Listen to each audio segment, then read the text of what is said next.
أعوذ بالله من الشيطان الرجيم بسم الله الرحمن الرحيم إن الله وملائكته يصلون على النبي يا أيها الذين آمنوا صلوا عليه وسلموا تسليما اللهم صل على محمد بسم الله الرحمن الرحيم الحمد لله الذي كان موجودا قبل حدوث الأشياء ويبقى بعد فناء الأشياء تفرد بالأولية والقدم ووسم كل شيء ما عداه بالفناء والعدم كما قال عز شأن كل شيء حالك إلا وجه وكل نفس ذائقة الموت وقال كل من عليها فان ويبقى وجه ربك ذي الجلال والإكرام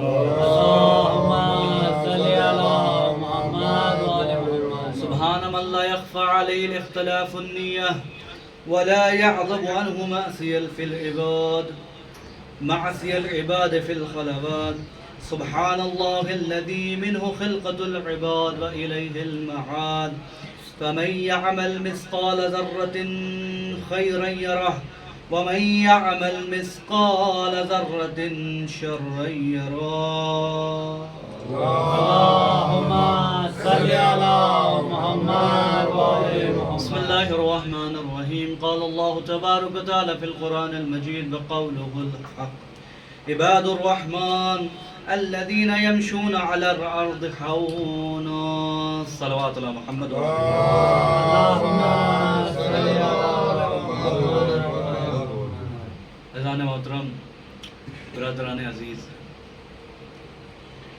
کل کچھ باتیں آپ کی خدمت میں پیش کی تھی اور اختتام اس جملے پر کیا تھا کہ تقویٰ کے معنی کیا ہے، تقویٰ کسے کہتے ہیں، تقویٰ ہماری زندگی میں کتنا اہم ہے۔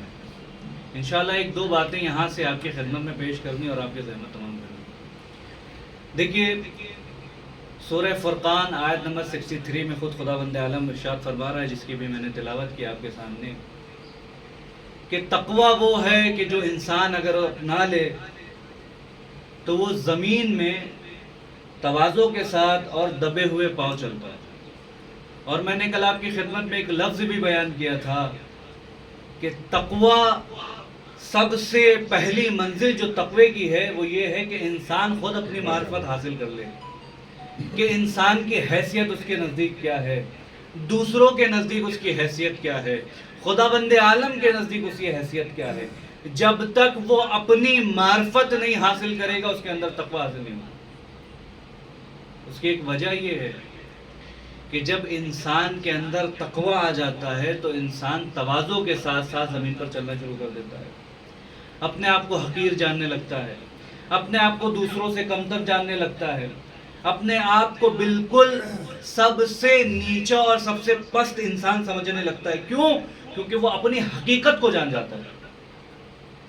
آپ ایک مثال کے ذریعے میں اگر آپ کی خدمت میں پیش کروں تو دیکھیے تقویٰ جب بھی آپ کے اندر آئے گا تو اس کے ساتھ ایک اور چیز آپ کے اندر آئے گی جس سے بچنا بہت زیادہ ضروری ہے۔ تقوی کے ساتھ ساتھ آپ کے اندر ایک چیز جو داخل ہونے والی ہے وہ یہ ہے کہ تواضع کے ساتھ ساتھ ریاکاری بھی داخل ہو جائے گی۔ جیسے تقوی آنے لگے گا ویسے ریاکاری بھی داخل ہو جائے گی۔ سنیے گا، بڑی توجہ کے ساتھ سنیے گا۔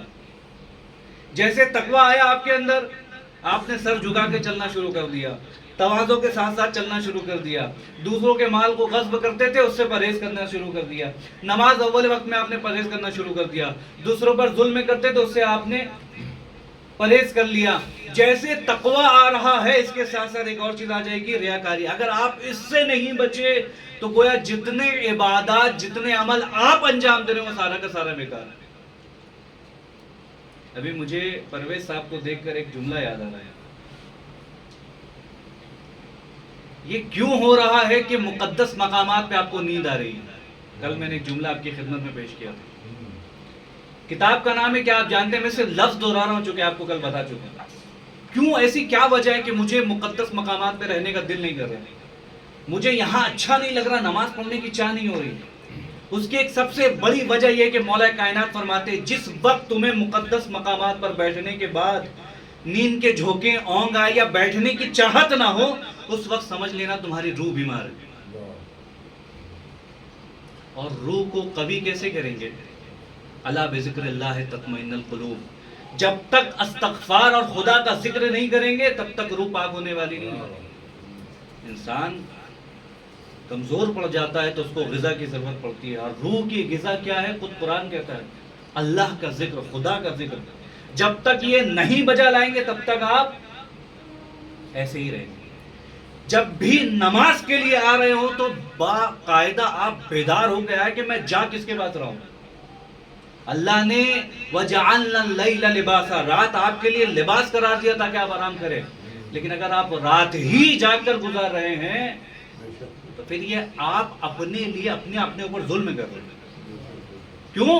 کیونکہ ابھی قرآن سورہ جمعہ سنیں گے اور آپ کو وہ آیت سمجھ میں آئے گی فَإِذَا قُضِيَتِ الصَّلَاةُ فَانتَشِرُوا فِي الْأَرْضِ، جب تم نماز پڑھ لو اس کے بعد زمین پر پھیل جاؤ تاکہ رزق تلاش کرو، اللہ تمہارے رزق میں برکت دے گا۔ اللہ کہہ رہا ہے کہ رات کو سو جاؤ، صبح اٹھو، رزق کی تلاش کے لکھنا، عبادت کے بعد رزق تلاش کرو، نہ یہ کہ نماز چھوڑ کر آپ رزق تلاش کر رہے ہیں۔ بہرحال وہ ایک موضوع الگ ہو جائے گا، میں اپنے بزرگوں کی توہین نہیں کر رہا، چونکہ جو جگہ آپ نے مجھے دیا ہے یہی وہ جگہ ہے جہاں سے یہ چیزیں بیان کی جائے گی۔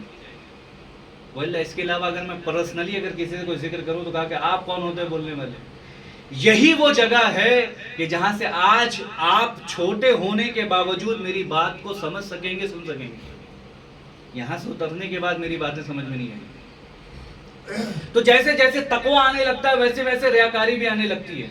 جناب سلمان جو جس کے بارے میں خود رسول اللہ نے فرمایا کہ سلمان من اہل البیت، کہ سلمان میرے اہل بیت میں سے ہے، اور درجے کا عالم کیا ہے، بلندی کا عالم کیا ہے، 10ویں درجے پر فائز ہے۔ جناب سلمان کسی شام کے شہر کے ایک امیر ہے۔ بہت سے لوگ جانتے ہیں، بہت سے لوگ نہیں جانتے۔ بہت سے لوگ جانتے ہیں کہ بھائی ہمارا حاکم یہ، اس وقت تو بھائی پرچار اور بینر وغیرہ یہ نہیں تھا کہ سڑکوں پر آج فوٹو لگا دیا جاتا کہ ہمارا حاکم یہ، ہمارا پرائم منسٹر یہ، پہلے ایسا نہیں ہوا کرتا تھا۔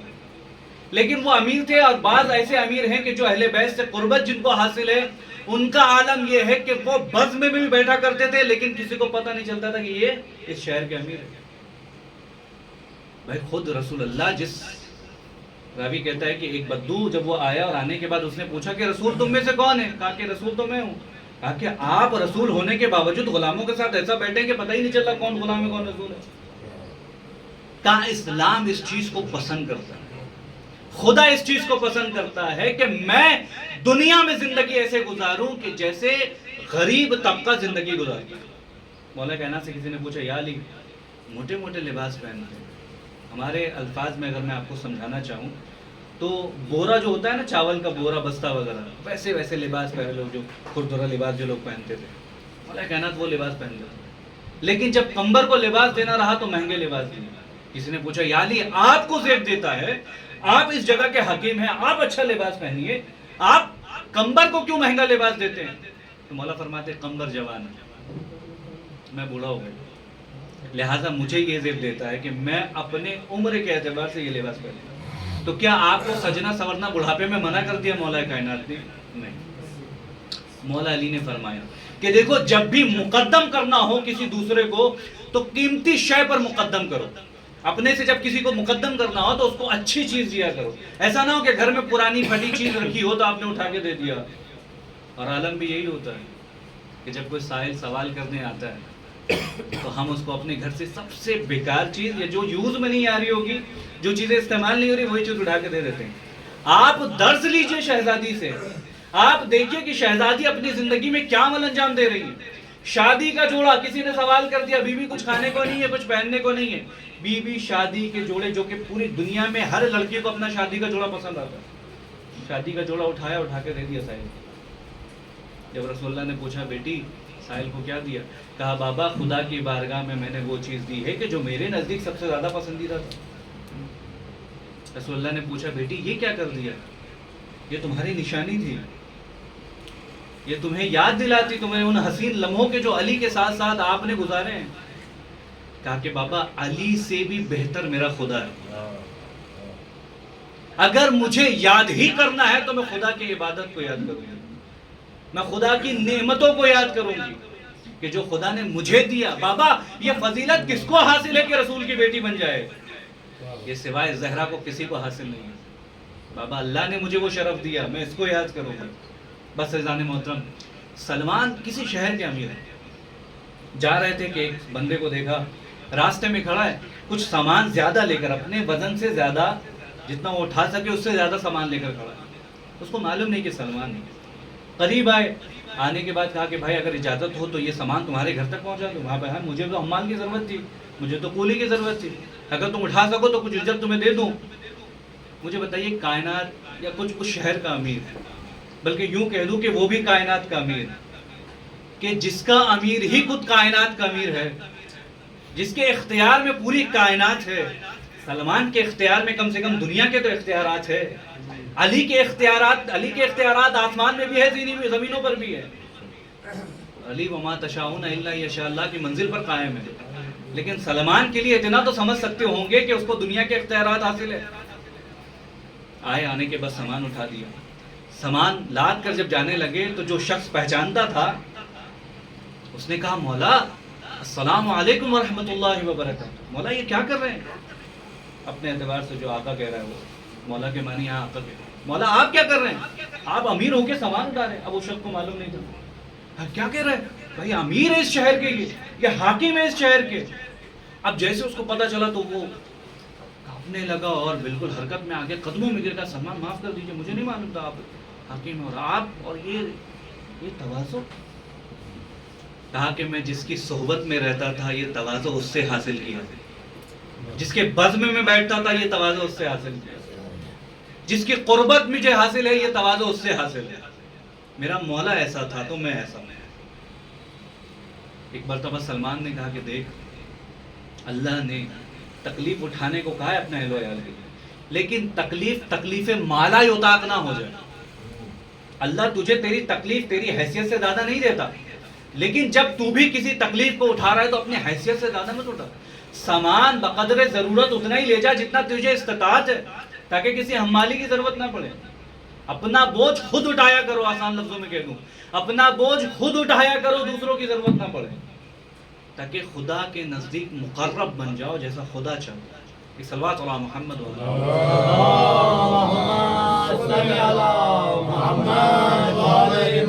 یہ تواضع ہے کہ جو سلمان کے اندر کوٹ کوٹ کے بھری۔ ظاہر سی بات ہے سلمان کا مولا جیسا امیر ہو، امیر المومنین ہو، تو سلمان کا عالم بھی تو ایسا ہوگا۔ آج آپ کہیں گے کہ ہم شیعان علی ہیں، ہمارے اندر تواضع۔ اچھا ہم تواضع کے معنی کیا سمجھتے معلوم ہے؟ تواضع کے معنی ہم نے سمجھ لیا کہ ہم نے گھر میں زیارت عاشورہ پڑھوا دی تو ہم بالکل اپنے معاشرے میں جو ہے مقرب ہو گئے، بالکل معتبر ہو گئے۔ ہم نے تواضع کے معنی سمجھا کہ پہلے مسجد میں آ گئے تو ہم سے بڑا کوئی تواضع والا نہیں ہے۔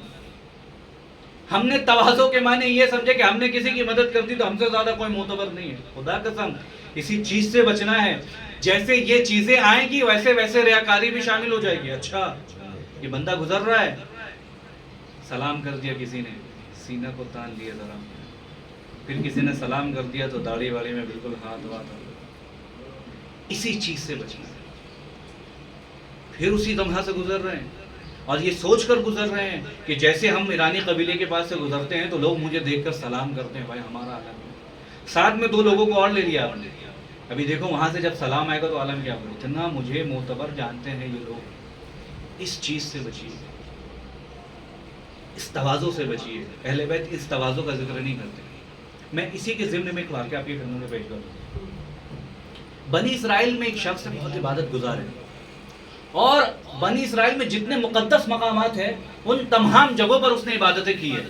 میں آسان لفظوں میں کہہ دوں آپ کو سمجھانے کے لیے، جتنی مسجدیں اس وقت بنی ہوئی تھی، جبکہ مسجد کا عالم نہیں تھا، مقدس مقامات، جتنی مسجدیں بنی ہوئی تھی ان سب جگہوں پر اس نے سجدہ کیا، خدا کی عبادت کی۔ ایک مرتبہ تیز بارش ہو رہی تھی، اب اس کے دل میں یہ خیال آیا کہ بھائی چلو مسجد میں جا کے نماز پڑھ لی جائے۔ وہاں جا کے نماز پڑھنے لگا، جیسے تیسے بھی کیا۔ جیسے عبادت کرنے لگا تو اس کو ایسے آہٹ محسوس ہوئی کہ رات کی تاریکی میں کوئی آیا ہے مسجد میں، اور شاید وہ بھی عبادت کے لیے آیا ہوگا۔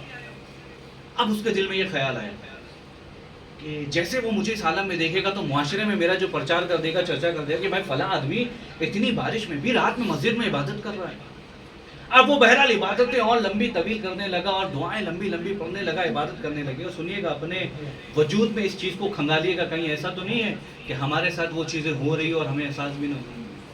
لمبی لمبی دعائیں پڑھنے لگا، مناجات اور حاجات اور خدا کی بارگاہ میں گڑگڑانے لگا۔ جب فجر کا وقت آیا، اب اس نے چاہا عبادت کو ذرا منقطع کر کے سوچا کہ بھائی فلاں شخص سے بھی مل لیا جائے، اس سے بھی خیر و خیریت پوچھا، بھائی تم بھی رات میں عبادت کے لیے آتے ہو؟ بھائی ہم بھی رات میں عبادت کے لیے آتے ہیں۔ لہذا جب دروازے کے پاس گیا تو دیکھا کہ ایک کتا ہے جو بارش سے بچنے کے لیے وہ مسجد میں آگے لیٹ گیا تھا۔ اس نے اپنا سر و سینہ پیٹا، ہائے واہ واہ، یہ کیا ہو گیا؟ ساری رات جس کو دکھانے کے لیے عبادت کی وہ ایک جانور نکلا۔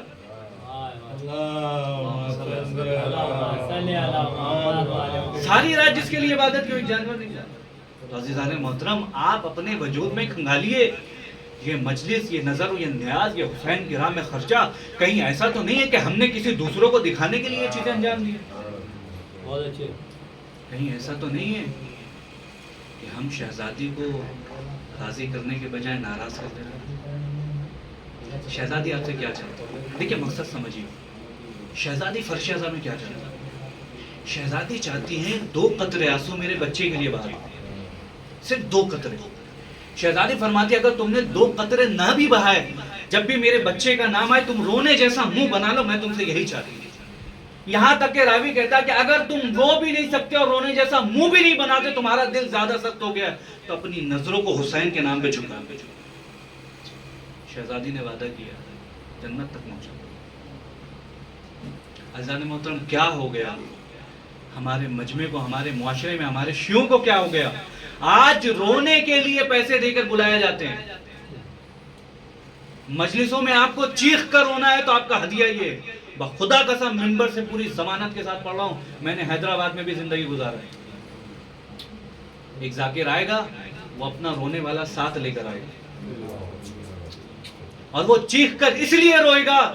دیکھیے ریاکاری حرام ہے، لیکن فرش ادا پر اگر آپ کو رونا آ رہا ہے تو آپ چیخ کر روئیے، تاکہ جب دوسروں کو رونا نہ آئے تو آپ کی آواز سن کر اپنی نظروں کو جھکا لے، اور اس میں کوئی حرام کی بات نہیں ہے۔ فرش ادا پر ایک دوسرے کو رلوانا، ریاکاری کر کے جائز ہے، یہ حرام نہیں ہے، لیکن جس انداز سے آپ بلا رہے ہیں اس انداز میں جائیے، آیا وہ طریقہ صحیح ہے یا غلط؟ کہیں ایسا تو نہیں ہے امام حسین کے نام پہ رونے کی اجرت لے رہے ہیں؟ پھر آپ کہیے گا کہ جو ذاکرین مجلس پڑھتے ہیں اور مصائب میں رلاتے ہیں، دیکھیے ذاکرین کو سامعین پر منطبق مت کریے، سامعین کا مسئلہ الگ ہے۔ ذاکرین کی جو جزا ہے وہ خدا قسم وہ آخرت میں جو جزا ہے اس کا آپ تصور بھی نہیں کرتے۔ ابھی فی الحال یہ واقعہ بہت دن پہلے میں نے پڑھا تھا، بس آخری، وہ عالم کا نام نہیں یاد آ رہا ہے لیکن حوالہ دے رہا ہوں، کرامات علماء، اس میں یہ واقعہ انہوں نے لکھا ہے۔ ایک عالم دین تھے، خواب میں دیکھا انہوں نے روز محشر کا عالم، ایک لمبی لمبی قطاریں لگی، مجتہد ہے، اپنے وقت کے مجتہد ہے، لمبی قطاریں لگی ہوئی ہیں۔ کہا کہ ایک قطار ایسا تھا کہ جس میں یہ آوازیں دی جا رہی تھی کہ جو حسین کے ذاکر ہے وہ بغیر لائن لگائے ہوئے آئے اور جنت میں چلے جائے۔ میں مجتہد ٹھہرا، مجھے بھی خواہش ہوئی کہ میں تو امام حسین کے نام پہ اتنا گریا کر چکا ہوں، اتنی باتیں امام حسین کے نام پہ کہہ چکا ہوں، تو بہرحال میرا بھی عالم ہی کہ بھائی ہم بھی وہ لائن پکڑیں اور چلے جائیں جنت میں۔ میں نے چاہا کہ یہ لائن سے نکل کے وہ لائن چلے جاؤں، لہذا جب میرا نمبر آیا تو مجھے فرشتوں نے روک دیا اور روک کر مجھ سے کہتے ہیں کہ تم جنت میں نہیں جا سکتے۔ عالم دین کہتے ہیں تم مجھے روک رہے ہو، میں امام حسین کا سب سے بڑا چاہنے والا ہوں، میں مجتہد ہوں، دنیا میں مجتہد رہ چکا ہوں، تمہیں کیا معلوم؟ آخر مجھے معلوم ہے، مجھے ہر بات معلوم ہے، تم نے امام حسین پہ کتنے اشک بہائے ہیں، تم نے امام حسین کے لیے کتنے کام کیے ہیں، مجھے ہر بات معلوم ہے، مجھے مت بتاؤ، لیکن تم حسین کے ذاکر نہیں ہو، تم نے امام حسین کے نام پہ مجلس نہیں پڑھی، تم نے امام حسین کے نام پہ کسی کو رلوایا نہیں، لہذا جب تم حسین کے ذاکر بن جانا تب آ کر اس صفحے میں کھڑے ہو جانا، اس کے بعد میں ہی تمہیں ہاتھ پکڑ کر جنت میں لے کے جاؤں گا۔ لبیک یا حسین، لبیک یا حسین۔ تو عزیزان محترم کتنی فضیلت ہے ذاکر امام حسین۔ وہ عالم کہتے ہیں خواب سے میں بیدار ہوا، میں نے تحیہ کیا، اپنے سے وعدہ کیا جب تک زندہ رہوں گا ممبر پہ بیٹھ کے امام حسین کے فضائل بیان کروں گا. وہ مقام الگ ہے کہ جس کو ہر کوئی حاصل نہیں کرتا. جس وقت آپ زندگی کے پیچھے رزق اور مال و متاع کے پیچھے تلاش کر رہے تھے, اپنے آپ کو بھگا رہے تھے, اس وقت ہم جیسے ناقابل اور ناقص الانسان مدرسے میں بیٹھ کر علم دین حاصل کرتے تھے.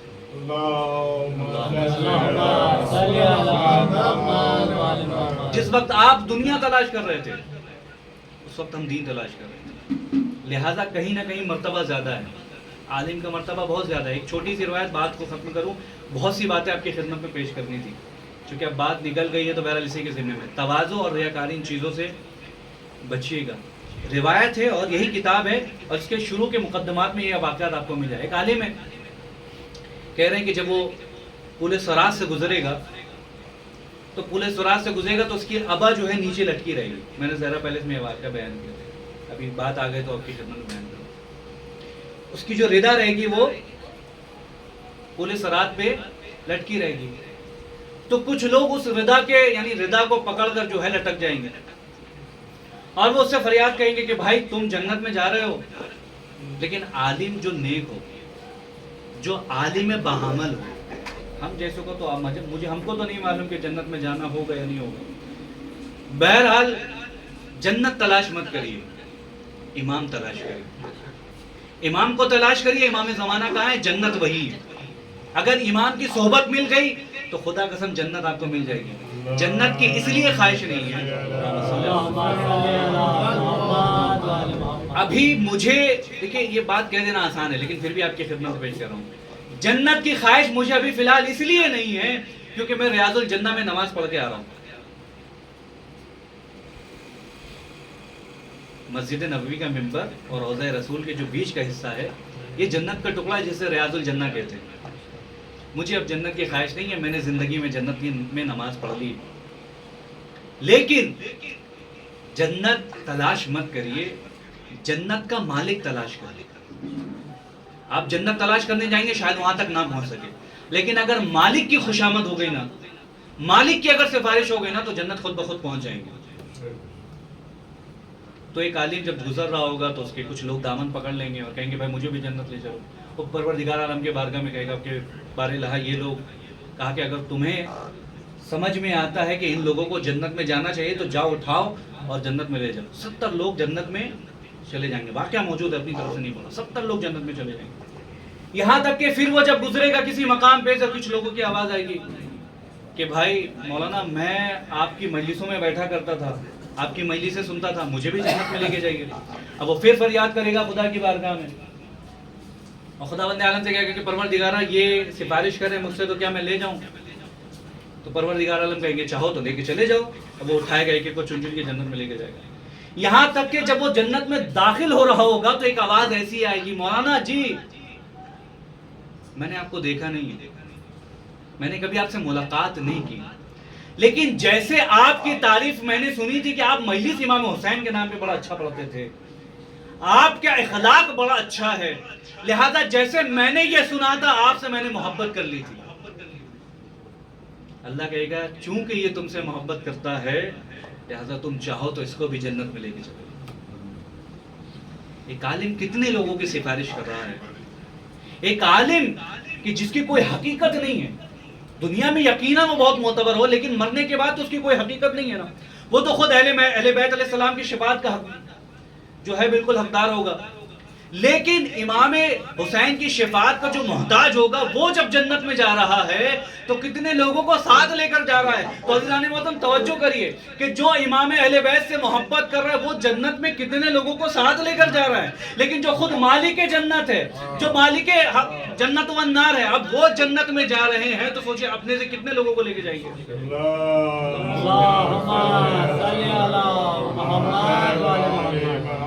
جس کی محبت میں جنت بنی ہو وہ کتنے لوگوں کو جنت میں لے کے جا رہے ہیں. پھر کہنا یہ جو روایت ہے نا کہ شہزادی اپنے چاہنے والوں کو ویسے ہی روزے محشر چن لیں گی کہ جیسے ایک چوزا برے دانوں میں اچھے دانوں کو چن لیتا ہے, تو اس میں تعجب مت کریے.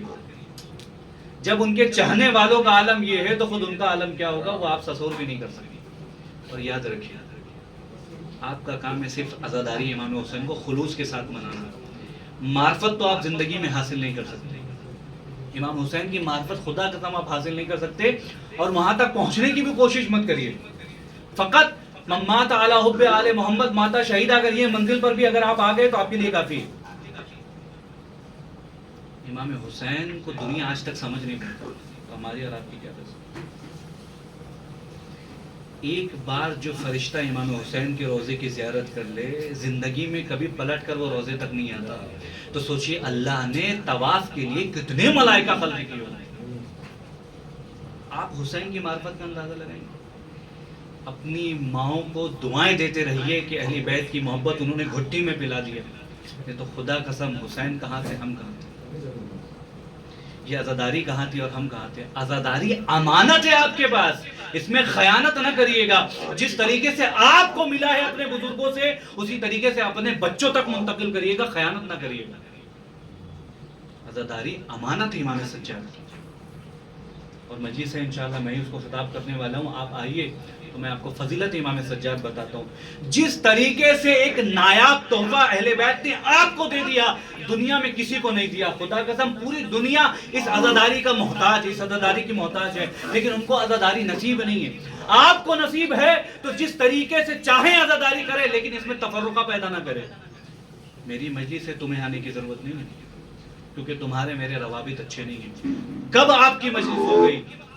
آپ غلام ہیں مجلس کے، آپ بانی نہیں، آپ نوکر ہیں. لہذا جب آقا ذاتیوں کی برابر کرنے سے پہلے اپنے وجود میں جھانک لیجئے گا کہ آیا ہم اس قابل ہیں کہ ہم دوسروں کو اپنے سے برتر سمجھیں، ہم اپنے آپ کو بلند سمجھیں. آپ اس قابل نہیں. کبھی بھی عزاداری کے آڑ میں دوسروں کو برا بھلا مت کہیے. کبھی بھی عزاداری کے نام پہ دوسروں کو حقیر مت سمجھیے. فرش عزا میں جو آ جاتا ہے وہ برابر ہوتا ہے. اس کی ایک وجہ یہ ہے، شہزادی نے فرش عزا پہ بیٹھ کے بتایا کہ میں بھی تم جیسی ہوں. کیونکہ جہاں حسین کی مجلس ہو جاتی ہے وہاں فرشتے چاہتے ہیں کہ میں فرش عزا پر آ جاؤں. بس عزیزان محترم بڑا ٹائم دے جا رہا ہوں، اور آپ کی خدمت میں ایک باز و نصیحت پھر ہلکا سا آپ کی خدمت میں کرتا ہوں. جب بھی فرش عزا پر بیٹھیے تو یہ سوچ کر بیٹھیے کہ پتہ نہیں شہزادی کے بغل میں تو نہیں بیٹھے ہیں. اور آپ کو معلوم ہے کہ جب شہزادی کے بزم میں آپ کو جگہ مل جائے تو آپ کے تواضع اور انکساری کا عالم کیا ہو جانا ہے. پھر دوسروں کو مت دیکھیے کہ وہ گریہ کر رہے ہیں یا نہیں. مجلس موٹنے کے بعد کہہ رہا ہے تم نے امام حسین کے نام پہ رویا، تمہارا دل بڑا سخت ہے. آپ دوسروں سے نہ کہیے کہ تمہارا دل بڑا سخت ہے، آپ اپنے دل کے بارے میں فکر کریے کہ ہمارا دل کیسا ہے. آئیے دعا کرتے ہیں امام حسین علیہ السلام کے کہ مولا آپ کے نام کا صدقہ عزاداری کی دولت اور زیادہ سے زیادہ ہمارے دلوں میں ودیعت فرمائیے. مولا آپ کا صدقہ ہم میں سے جو بے روزگار اس فرش عزا پر بیٹھے ہیں یا اس دعاؤں میں بیٹھے ہیں، میرے اللہ آپ کا صدقہ، امام حسین کا صدقہ ہمیں علم کی دولت زیادہ سے زیادہ عطا فرمائیے. میرے اللہ ہمیں دنیا میں کسی کا محتاج نہ بنانا. میرے اللہ تجھے واسطہ اہل بیت اطہار کا، دنیا کے جس گوشے میں مومن اور مومنات ہیں، بالخصوص جو باہر ملکوں میں زندگی بسر کر رہے ہیں، ان کی جان و مال و عزت و آبرو کی حفاظت فرما، ان کے ناموس کی حفاظت فرما. میرے اللہ تجھے واسطہ ہے محمد و آل محمد کا شیان حیدر کرال بالخصوص جو باہر ملکوں میں ان کی حفاظت فرما، ان کے ناموس کی حفاظت فرما. میرے اللہ علم کے ساتھ ساتھ عالم باعث بننے کی توفیق عطا فرما. میرے اللہ جنت البقیع کے اسباب مہیا فرما. میرے اللہ تجھے واسطہ ہے محمد و آل محمد کا، ہمارے اہل بیت کی محبت زیادہ سے زیادہ ہمارے دلوں میں ودیعت فرما. میرے اللہ تجھے واسطہ ہے محمد و آل محمد کا، ہمارے امام کا جلد جلد ظہور فرما، ان کا ظہور ہمارے لیے خیر فرما. وآخر دعوانا ان الحمد للہ رب العالمین. بسم اللہ الرحمن الرحیم. والعصر ان الانسان لفی خسر الا الذین آمنوا وعملوا الصالحات وتواصوا بالحق وتواصوا بالصبر. اللهم صل على محمد وعلى محمد. اللهم صل على محمد وعلى محمد. اللهم صل على محمد وعلى محمد. اعوذ باللہ من الشیطان الرجیم. بسم اللہ الرحمن الرحیم. الحمد للہ الذی لا الہ الا هو الحلیم الکریم غافر الذنب وقابل التوب وهو الغفور الرحیم.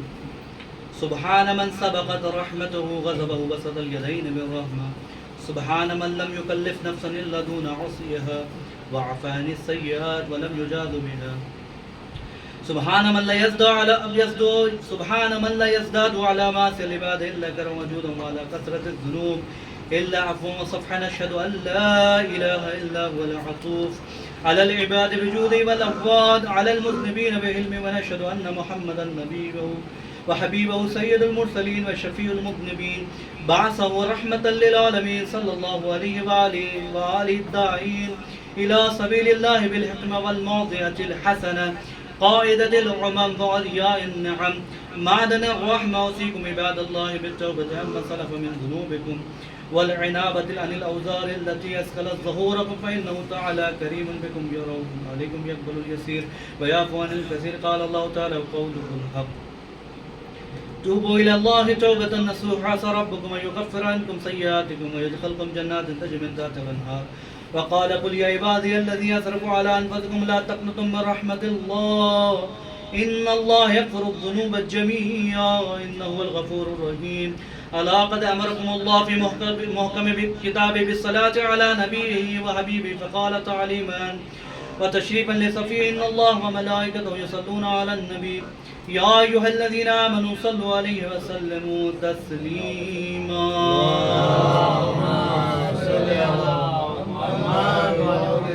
اللهم صل على سيد المرسلين وشفيع المذنبين نبينا محمد صلى الله عليه وآله وعلى إمام المسلمين وقائد الغر المهجرين أمير المؤمنين علي بن أبي طالب اللهم صل على محمد وعلى سيدة النساء العالمين وبدرة خاتم النبيين سيدتنا فاطمة بنت رسول الله صلوات الله عليها اللهم صل على محمد وعلى محمد وعلى الحسن المجتبى اللهم صل على محمد وعلى والحسين الشهيد بكربلاء اللهم صل على محمد وعلي بن الحسين ومحمد بن علي وجعفر بن محمد وموسى بن جعفر وعلي بن موسى ومحمد بن علي وعلي بن محمد والحسن بن علي عليهم الصلاة والسلام